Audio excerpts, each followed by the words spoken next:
भारतीय सेना की कार्रवाई से भूतपूर्व सैनिक बेहद उत्साहित हैं। भारत सरकार और भारतीय सेना पर उन्हें गर्व है। भूतपूर्व सैनिकों ने कहा कि यही मौका है जब आतंकवाद की धरती पाकिस्तान को पूरी तरह से खत्म करने की, ताकि फिर से यह अपना फन न उठा सके। आर्मी से रिटायर्ड सूबेदार RK सिंह ने कहा, देशवासियों को इसका बेसब्री से इंतजार था। जिस तरह PM मोदी ने कहा था कि आतंकी हमला हमारी आत्मा के ऊपर प्रहार है। नई नवेली दुल्हन की मांग की सिंदूर आतंकियों ने उजाड़ी। ऑपरेशन सिंदूर एक बहुत बड़ा संदेश है। बेटियों की सिंदूर की रक्षा के लिए हम कुछ भी करने को तैयार हैं। उनकी सिंदूर पर हम कोई आंच नहीं आने देंगे। ऑपरेशन सिंदूर पाकिस्तान के लिए एक कड़ा संदेश है कि हमें हल्के में ना लें। उन्होंने कहा कि पाकिस्तान ने अपने जख्म हमें दिए हैं। उन्होंने कहा कि पाकिस्तान ने बहुत जख्म हमें दिए हैं। हम बहुत बर्दाश्त कर चुके। 1997 में उनके द्वारा एयर अटैक किया गया था। भारतीय सेना ने कार्रवाई करते हुए पाकिस्तान के 2 टुकड़े कर दिए। यही नहीं, 93,000 सैनिकों को सरेंडर करना पड़ा था। इस बार पाकिस्तान ध्यान रखे, नहीं तो उनका नाम और निशान दोनों ही मिट जाने वाला है।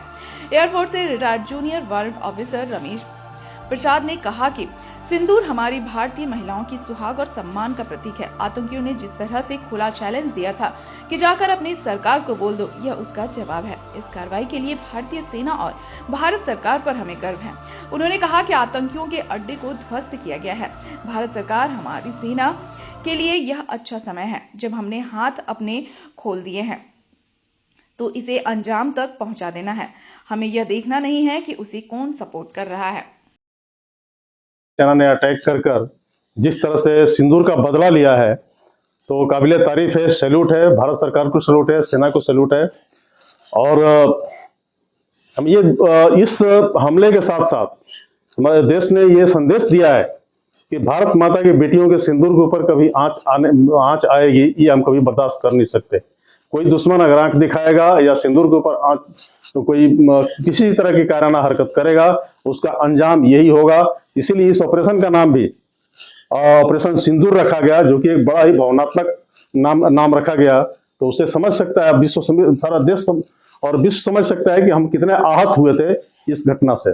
घटनाएं तो बहुत हुई और बहुत बार हमने किया, लेकिन इस बार पूरा देश विपक्ष के साथ, पूरे देश कन्याकुमारी से लेकर कश्मीर तक, ईस्ट से लेकर साउथ वेस्ट तक, पूरा देश एक साथ है और एक निर्णायक स्थिति के लिए तैयार बैठा है कि इस बार छोड़ना नहीं है। और इसी तरह यह संदेश दिया गया, चुन चुन के जो उनके 9 टारगेट, उनके आतंकवादी ट्रेनिंग कैंप को उनको ध्वस्त किया गया है, तो उनको ये दिखाया गया कि देखो तुम्हारे हर ठिकाने पर हमारी नजर है, हम जहां चाहेंगे वहां तुमको चुन के मारेंगे। यह पाकिस्तान को समझ में आ गया है, पूरे देश को, विश्व को समझ में आ गया है कि हमारे पास लेटेस्ट टेक्नोलॉजी है, हम कहीं तुमको छोड़ने वाले नहीं है। अब तुम्हारी खैरियत इसी में है। पाकिस्तान के नागरिकों को अगर उनकी खैरियत चाहते हो तो बस करो, और नहीं तो तैयार हो जाओ। हमारा तो अभी भी डिफेंस मिनिस्टर के साथ सर्वदलीय बैठक हो रही है, रणनीति पूरी तैयार है। इस बार हम छोड़ेंगे नहीं। मैंने सरकार से मेरा आग्रह है कि इस बार अगर थोड़ा बहुत भी करता है तो हमारा जो ऑक्युपाइड कश्मीर है उसको हमें वापस चाहिए। वही एक तरीका है, और वहां से इनको जो है इनका नामो निशान मिटा देना है। सिंदूर, जैसा आपने सुना नाम, सिंदूर जो है भारतीय महिलाओं की सुहाग और सम्मान का प्रतीक है। और जिस तरह 22 अप्रैल को पहलगाम में पाकिस्तान प्रेरित आतंकवादियों ने बर्बर और विवश तरीके से 26 नागरिकों की हत्या की, ये बिल्कुल ही क्षम्य नहीं है। उसी दिन से पूरे देश में रोष का माहौल था और सरकार के ऊपर दबाव था कि इस पर त्वरित और कड़ी कार्रवाई की जाए। हालांकि लोगों को लग रहा था कि सरकार जो है विलम्ब कर रही है, लेकिन हालांकि मैं सेना से हूँ, मुझे पता है कि युद्ध जो है अचानक से नहीं की जाती है। इसके पहले सरकार और सेना को ये देखना पड़ता है कि हमारे नागरिकों की सुरक्षा भी है। तो उसी के लिए उन्होंने 14 दिन का टाइम लिया। उन्होंने अपनी तैयारी की।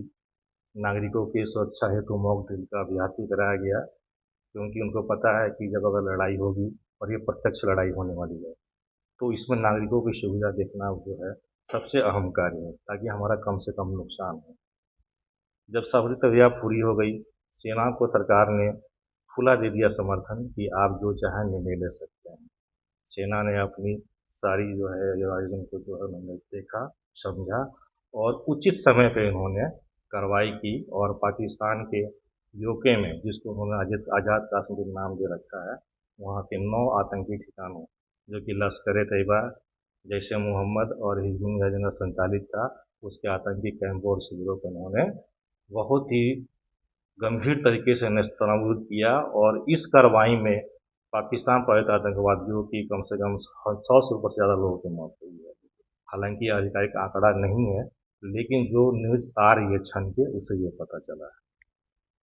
अभी मान लीजिए ये तो आतंकी संगठनों के ऊपर कार्रवाई है, अब आगे क्या हो सकता है? देखिए, अभी जो कार्रवाई हुई है, आपको पता है कि पाकिस्तान की खुद की औकात नहीं है जो कि हमारे ऊपर प्रत्यक्ष हमला करके हमारा कुछ नुकसान कर सके। और हम जो सनातनी और हिंदू जो हम बोलते हैं, हमारा ये सदियों से नारा है अहिंसा परमो धर्म और वसुधैव कुटुंबकम। लेकिन हम इस नारे पर कब तक चलेंगे? अहिंसा परमो धर्मो को हमने अपना के देख लिया है, वसुधैव कुटुंबकम भी हम मान के चल रहे हैं कि सारा परिवार है, जो विश्व हमारा परिवार है। लेकिन जब दूसरे लोग हमें ये समझने को तैयार नहीं कि हमारी भावना क्या है, तो उनको उन्हीं की भाषा में जवाब देना हमारा कर्तव्य बन जाता है। और इस बार जिस तरह आतंकवादियों ने किया और जिस तरह खुली चुनौती दी, ये बिल्कुल ही क्षम्य नहीं है और इसका जवाबी और कड़ी और प्रतिशोध लेने की बहुत ही ज़रूरत थी। और सरकार ने बहुत ही अच्छा निर्णय लिया और हमारी सेनाओं ने भी बहुत अच्छा एक्शन लिया। और इसको रुकना नहीं चाहिए, इसको अंजाम तक पहुंचा देनी है और आतंकवादियों की कमर तोड़ देना है और उनको कब्र तक पहुंचा देना है, जहाँ के वो हकदार हैं।